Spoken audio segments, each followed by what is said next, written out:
en el valle del desaliento. Allí se encontraba Elías, después de haber sido reconocido como uno de los más grandes profetas de la antigüedad. En el libro de Santiago, capítulo 5, verso 17, dice la palabra, y esto nos anima mucho, que Elías era un hombre parecido a nosotros, que luchaba con las luchas parecidas a las que tenemos nosotros, tentaciones, muchas cosas con las que luchamos. Él también luchaba, que sin embargo, siendo un hombre tan común, Dios lo usó para grandes cosas. Tenía un poder este hombre cuando oraba, y se atrevía a orar por cosas que de pronto usted y yo no nos hemos atrevido a orar. Oraba y dejaba de llover, y volvía a orar y volvía a llover. Y Elías, reconocido como un gran hombre hasta hoy por el pueblo judío. Sin embargo, también como él, muchos hombres fuertes, reconocidísimos, que usted los ve y dice, bueno, quisiera ser como él, pero nadie sabe por las que pasa a veces la gente fuerte. Este pasaje pues enseña muchas cosas, pero llama siempre la atención el momento depresivo, de tristeza, de desánimo en medio del ministerio de Elías. ¿Sí? Leyendo me doy cuenta que muchos hombres pasaron, yo diría que la mayoría, por momentos de desánimo. Uno de los predicadores más reconocidos a nivel de la historia, Spurgeon, ¿sí? También tenía sus picos de depresión, ¿sí?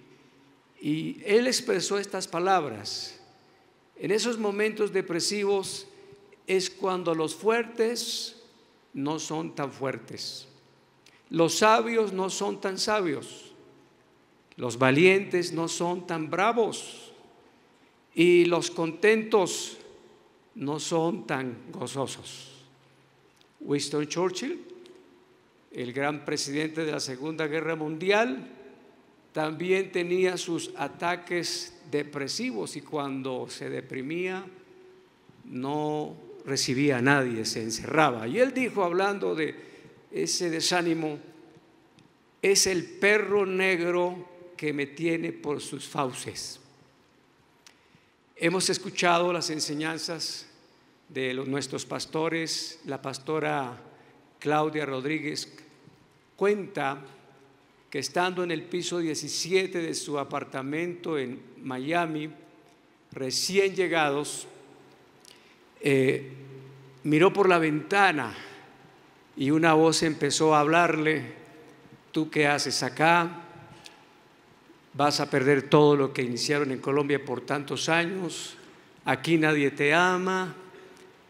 Y empezó a escuchar una voz que le deprimía, que le desanimaba, pero ella reconoció que era la voz del enemigo, reprendió ese espíritu. Y el pastor cuenta que esa noche tuvo él un sueño, como una revelación, en donde comentó: la experiencia que vivió tu esposa fue la misma experiencia que vivió Eva. Con esas palabras de desánimo, el enemigo quería que ella comiera el fruto prohibido. Y ella enseña: aceptar un pensamiento negativo es como comer el fruto prohibido. Esto nos puede dejar por fuera del paraíso, es decir, por fuera del propósito de Dios. ¿Por qué se cae en desánimo? Bueno, una de las experiencias que yo he tenido en mi vida es tener que luchar con ese espectro. Especialmente cuando asumí el liderazgo de Santander o de la ciudad de Bucaramanga, pues por supuesto, una es la experiencia del liderazgo y otra es la experiencia del pastorado. Yo me fui con todo el vigor, con todas las fuerzas de los 5 años que había recibido de preparación, porque no tenía más de creyente. Y pensé, yo dije, ahorita el diablo se tiene que arrodillar allá en Bucaramanga. Bueno, estaba comenzando mi vida de pastor y el que se tuvo que arrodillar fui yo realmente. Fui con todas las fuerzas, ayunos, con todo lo que uno sabe hacer. Casi me muero en los primeros 6 meses de ministerio. Mi esposa me dijo, yo me devuelvo. A usted fue al que llamó el Señor, a mí no. Y se me iba a venir. Y pues no supe enfrentar la situación, los resultados no eran buenos. Y lamentablemente me dejé dominar por un desánimo que me duró, yo diría, los primeros 2 años. Me arrastraba gimiendo y supe lo que es estar en el valle del desaliento. Ahora quizás enfrento a las circunstancias con más confianza en el Señor. Es muy diferente, por supuesto que uno va aprendiendo, pero yo sé que todos alguna vez luchamos en ese valle del desánimo. Y yo pienso algo, el pastor nos ha enseñado que un líder, ahora todos somos líderes, así sea de nuestra casa, no puede permitir el desánimo, según palabra del pastor, ni siquiera por 1 minuto, porque es del enemigo. Ahora, ¿por qué caemos en esto? Bueno, muchas veces circunstancias nos llevan allá, golpes duros de la vida, y es normal vivir un luto, un momento de tristeza. Eso no quiere decir que está depresivo, pero permitir mucho tiempo esto nos hace un gran daño y no permite que el propósito de Dios se cumpla en nosotros. Mirando cuáles fueron los errores que pudo cometer Elías, que seguramente los cometemos nosotros también. Él miró demasiado las circunstancias y se olvidó de Dios. Esto nos hace acordar de Pedro cuando se atrevió a caminar sobre las aguas. Digo, se atrevió porque la fe arriesga, se atrevió. Pero la Biblia dice que todo iba bien mientras sus ojos estaban puestos en el Maestro. Pero al escuchar las olas y el fuerte viento, comenzó a hundirse. ¿Sí? Nosotros como creyentes andamos en esa guerra, la batalla de la fe la llamó Pablo, ¿sí?, entre lo circunstancial y lo prometido. Él miró demasiado las circunstancias y se olvidó por un momento del poder de Dios. Se apartó de toda relación que lo pudiera ayudar. El único que lo estaba acompañando, su servidor, le dijo, no, quédate acá. Y él escapó, se fue al desierto, se aisló, se quedó solo. 1 Corintios capítulo 12, el apóstol Pablo nos da sentido de equipo, de cuerpo de Cristo, en donde un miembro no le puede decir al otro, no te necesito. Ahí la Biblia nos habla de la importancia de la cobertura, ¿sí? Yo doy gracias a Dios y creo que una de las bendiciones más grandes es estar bajo la cobertura de la iglesia a la que pertenezco. Siempre ha sido una protección, siempre ha sido un aliento. Hay convenciones, hay mucho como uno levantarse, y creo que lo peor es aislarse en un momento de esos y autocompadecerse, porque allí sí pierde uno todo el aliento. Y eso fue una de las cosas que él cometió. También se olvidó de descansar. Parece que los últimos años de Elías había sido trabajar y trabajar, ¿sí? Y hay dos tipos de descanso. Pienso que ambos son importantes, pero el uno es más importante que el otro. Cuando nos hablan de descanso, quizás podríamos pensar: no has salido de vacaciones, no estás guardando el día del descanso, y por supuesto que esto también hay que ponerle cuidado. Pero más me acuerdo yo en Mateo capítulo 11, verso 28: venid a mí los que estáis cargados y trabajados, y yo los haré descansar. Estando en un momento de desespero, necesitaba que alguien me hablara, que alguien me dijera algo de parte de Dios.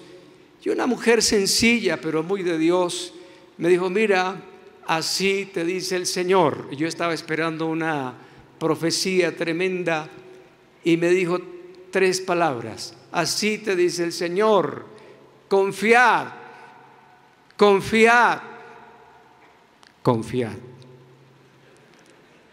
Pero usted sabe, usted viera la medicina que logró esa palabra de esa mujer, porque era el mismo Dios hablándome.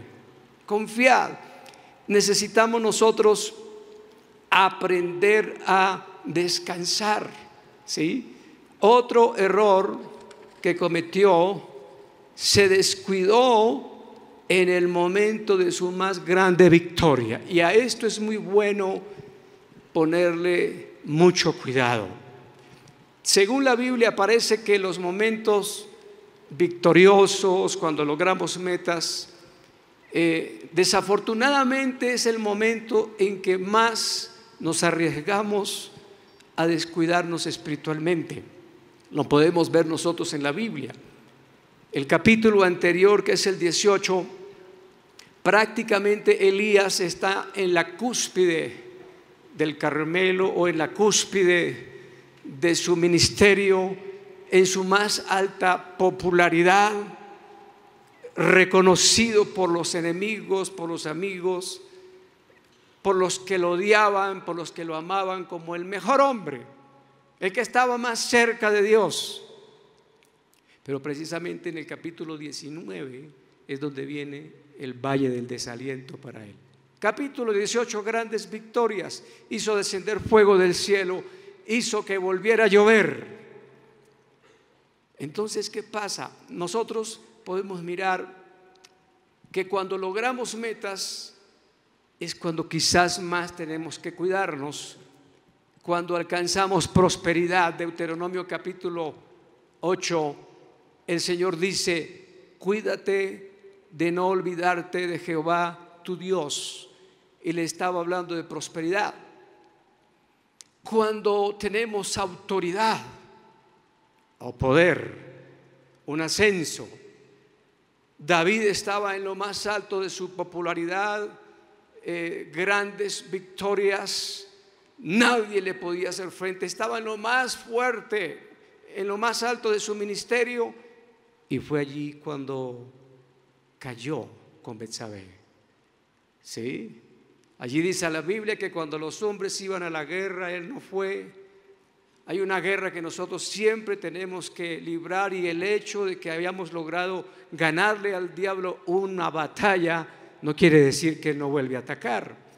Vemos diferentes ejemplos en la Biblia cuando tenemos una revelación.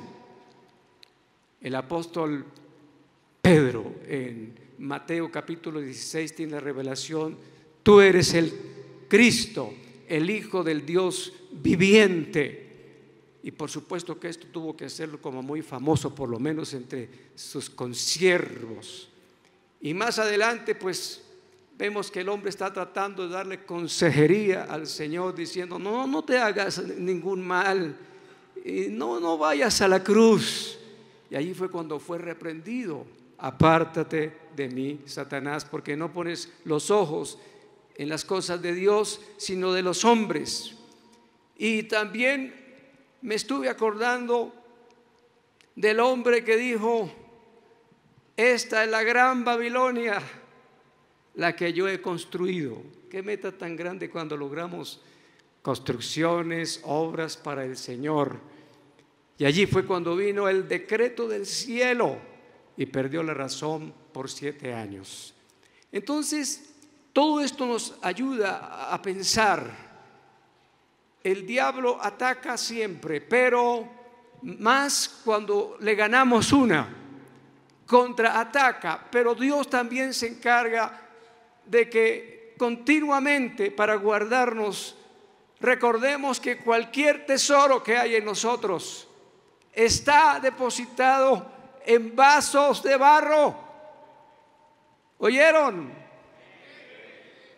Y dice la palabra: pero tenemos este tesoro en vasos de barro para que la excelencia del poder sea de Dios y no de nosotros. A Él toda la gloria y la alabanza, solamente para Él. Ahora, allí está, dice la Biblia, capítulo 19: se fue por el desierto un día de camino, vino y se sentó debajo de un enebro, deseando morirse. ¿Usted ha pasado por una situación en que ha deseado morirse? Tuvo que ser bien fuerte, ¿verdad? Deseando morirse. Y dijo: basta ya, oh Jehová, quítame la vida, pues no soy mejor que mis padres. Y echándose debajo del enebro, se quedó dormido. Muy bien. ¿Cómo levantarnos? Estoy hablando con un médico acerca de la depresión, y él me explicaba: una cosa es tristeza y otra cosa es depresión. ¿Sí? No toda persona que tiene tristeza es depresiva. Hay lutos que uno tiene que sufrir, momentos en que uno tiene que llorar, batallas que tiene que librar, pero eso no tiene que perseverar, sino únicamente el tiempo necesario, y entre menos, mejor. Entonces, el hecho de que una persona, por ejemplo, hablando de la parte sexual, una persona sienta tendencias hacia el mismo sexo, no quiere decir que es homosexual. Es más, y aún si cayó alguna vez, tampoco lo es, a menos que practique eso. ¿Sí? Tenemos derecho a estar tristes, de pronto a llorar por un momento. De hecho, nos hace falta, pero no nos podemos nosotros quedar ahí. ¿Cómo levantarnos? ¿Qué dice la Biblia? Y es a donde quiero tratar de llegar. Les digo que he tenido que levantarme varias veces. Dice en la palabra de Dios, el ejemplo que está colocando ahí en el versículo 5: echándose debajo del enebro, se quedó dormido. Y ese quedarse dormido nos habla de que necesitamos aprender a descansar definitivamente, tomarnos el descanso necesario, pero un descanso merecido. Amén. Que uno diga: bueno, es que la verdad gasté todas las fuerzas, pero es importante para nosotros, para nuestra familia. Pero en esto de descansar, luchamos para aprender a entregar las cargas en momentos en que humanamente no podemos salir adelante. Continuamente Dios nos permite pasar por situaciones en que humanamente nadie nos puede ayudar. ¿Sí? Los que quieren ayudar no pueden, y los que pueden ayudar no quieren. Dios lo pone así. A mí me pasa continuamente, dependiendo de milagros. Y ahí es donde tengo que ser una persona de fe. ¿Y si no me voy a morir? Continuamente enfrentamos situaciones en que pensamos, ¿será que de esta voy a salir?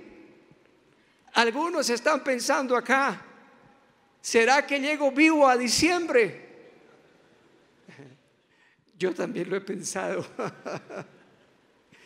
Situaciones difíciles, pero necesitamos aprender a descansar, entregar la carga al Señor.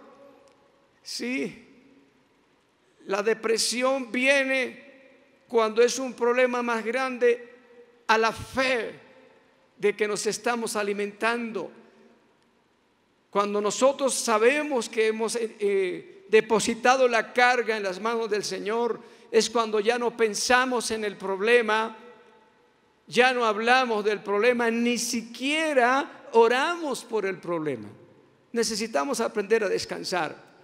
Necesitamos un toque celestial. Daniel está pasando una lucha, está en ayuno, está en oración, las fuerzas se le van, no solamente por el ayuno, sino por la lucha. Está en el piso. Físicamente estaba en el piso, pero muchas veces se encuentra el creyente en el piso espiritualmente hablando. La Biblia muchas veces dice levántate, no porque físicamente esté acostado, sino que está diciendo levanta tu ánimo. Y allí está Daniel en el capítulo 8, en ayuno, en humillación, en oración. Dice la Biblia aquí en la experiencia de Elías que él se acostó a dormir, pero también dice que un ángel le tocó. Levante su mano derecha, diga necesito que Dios me toque. Un toque celestial. Cuando el Señor estuvo en ayuno, dice que los ángeles le fortalecían. Y aquí en el tiempo de Daniel 8:18 dice: mientras el ángel hablaba conmigo, caí dormido en tierra sobre mi rostro, y me tocó y me hizo estar de pie. Eso es lo que se llama un toque para levantarse. Daniel capítulo 10 verso 10 dice: y aquí una mano me tocó e hizo que me pusiese sobre mis rodillas, sobre las palmas de mis manos. Un toque para orar. Mire, estaba pasando un tiempo difícil al principio del ministerio. Me dio erisipela. ¿Cuántos saben lo que es erisipela? Si usted se descuida en la erisipela, se le vuelve un problema grande. La pierna estaba 3 veces el tamaño normal, una fiebre altísima. Y llegó a visitarme una persona, y al otro día me llegó a visitar otra persona, pero estas 2 personas fueron diferentes. La primera era una hermana con mucha fe aparentemente, pero con poca consideración. Yo estaba tendido en una cama con fiebre altísima y me dijo: ¿usted es el guerrero de Dios? Haga guerra espiritual. ¿Qué hace allá acostado? ¿Dónde está su fe? ¿Usted cree que eso me ayudó de algo? Yo no tenía fuerza para orar. Al otro día llegó una hermana diferente allá con mi esposa. Dijo: ay, Esteban está enfermo. Y fueron a la cocina, hirvieron unas hierbas y me bañaron la pierna. Eso sí me dio aliento. Hermano, no siempre tenemos la fuerza para orar. Aquí dice que un ángel lo tocó, ¿sí? Dice: he aquí una mano me tocó e hizo que me pusiese sobre mis rodillas y sobre las palmas de mis manos. Necesitamos un toque para orar. Y en Daniel 10:6 dice: pero he aquí uno con semejanza de hijo de hombre tocó mis labios. Entonces abrí mi boca y hablé. Necesitamos algo sobrenatural. ¿Cuántos creen que existe un toque de Dios para nosotros? Hoy se lo vamos a pedir, que nos dé más fuerzas. Necesitamos aprender a descansar, necesitamos un toque de Dios, necesitamos una palabra de Dios. Estaba viviendo, yo puedo contarles muchas victorias, claro, y hablar de solo victorias y quedar como el hombre super Elías, pero tengo que ser sincero, y más hablándoles del Valle del Desaliento, que muchas veces me ha tocado batallar con esa situación y uno necesita una palabra. Estaba pasando un tiempo difícil y esos momentos en que usted desesperadamente habla al Señor, y esa madrugada pedí una palabra. Dije: Señor, dame una palabra. Me acordé del que dijo: una palabra tuya será suficiente. Dame una palabra. De madrugada a las 4 de la mañana. Y ese día de reunión, una discípula dijo: Dios me mostró una visión de usted, pastor.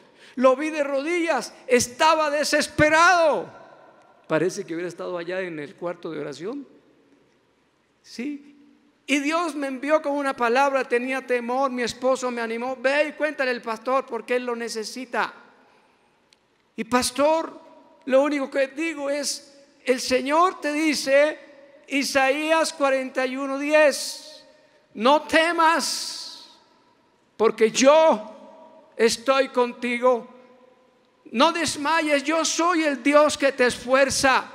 Siempre te ayudaré y siempre te sustentaré con la diestra de mi justicia. Esa vez supe que era el mismo Dios que me estaba hablando. Y Dios dice hoy a ustedes: no teman. Si están pasando por algo difícil, es Dios el que los esfuerza. Aplauda al Señor, dele gloria. Si Dios está con nosotros, ¿quién contra nosotros? No importa lo que estemos pasando, si está en el plan de Dios. Salmo 42, en medio de muchos problemas, el salmista dice: ¿por qué te abates, oh alma mía? ¿Por qué te turbas dentro de mí? Espera en Dios, porque aún he de alabarle, salvación mía y Dios mío. ¿Por qué te abates? Se miró a sí mismo, miró a Dios y se dijo a sí mismo: ¿por qué te abates, oh alma mía? ¿Por qué te deprimes dentro de mí? Espera en Dios. Y en Jeremías 29:11 hay una promesa para estos momentos: porque yo sé los pensamientos que tengo acerca de vosotros, dice Jehová, pensamientos de paz y no de mal, para daros el fin que esperáis. Salmo 27, el verso 13 y el 14, cuántas veces esta palabra me ha dado la fuerza que necesito. Hubiera yo desmayado si no creyese que veré la bondad de Jehová en la tierra de los vivientes. Aguarda a Jehová, aguarda a Jehová, esfuérzate, aliéntese tu corazón. Sí, espera en Jehová, alabado sea su nombre. Espera en Jehová. La promesa se cumplirá. Detrás de las nubes negras hay un sol radiante. Cuando la noche es más oscura, está a punto de amanecer. Y cuando los dolores del parto se vuelven más fuertes, es porque un niño está a punto de nacer. Algo está a punto de suceder. Alabamos a Dios en medio de nuestras batallas. Él no nos ha dejado solo. Aplauda al Señor. Usted puede levantarse. Entregue este mensaje a quien lo necesite. Son palabras de aliento. Hace tanto tiempo le escuché al pastor Castellanos esta ilustración. Un chino contó la experiencia de su conversión. Él dijo: yo estaba en un pozo casi ahogado de barro, clamando que alguien me ayudara. En esto apareció un anciano venerable que miró desde arriba y me dijo: hijo, este es un lugar muy desagradable. El chino respondió: ¿no puede usted ayudarme a salir de este lugar? Hijo mío, me llamo Confucio. Si hubieras leído mis obras y seguido lo que ellas enseñan, nunca hubieras caído en este pozo. Al instante se fue y no me ayudó. Otro personaje, un hombre que se cruzaba de brazos y de pies como en meditación y que parecía estar muy lejos, era Buda. Y me dijo: hijo mío, ponte en estado de reposo y no pienses en ninguna cosa desagradable, así podrás descansar como yo. Sí, Padre mío, le contesté, lo haré cuando salga de este pozo, pero mientras tanto. Pero Buda ya se había ido. Otro personaje vino, llevaba en su rostro las huellas del sufrimiento. El chino le gritó: Padre, ¿puedes ayudarme? Entonces bajó hasta donde yo estaba, me tomó en sus brazos y me levantó y me sacó del pozo. Luego me dio de comer y me hizo descansar. Cuando yo estaba descansando y disfrutando la bendición, Él me dijo: desde ahora caminaremos juntos. Mi nombre es Jesús de Nazaret. Aplauda a ese Jesús. Apláudalo. Gloria a su nombre. Jesús, sin Él no podemos salir del pozo. Apláudalo. Apláudalo. Desde que Él llegó a nuestra vida, todo es diferente. Desde que Él llegó a nuestra vida, todo nos ayuda para bien. Colóquese de pie.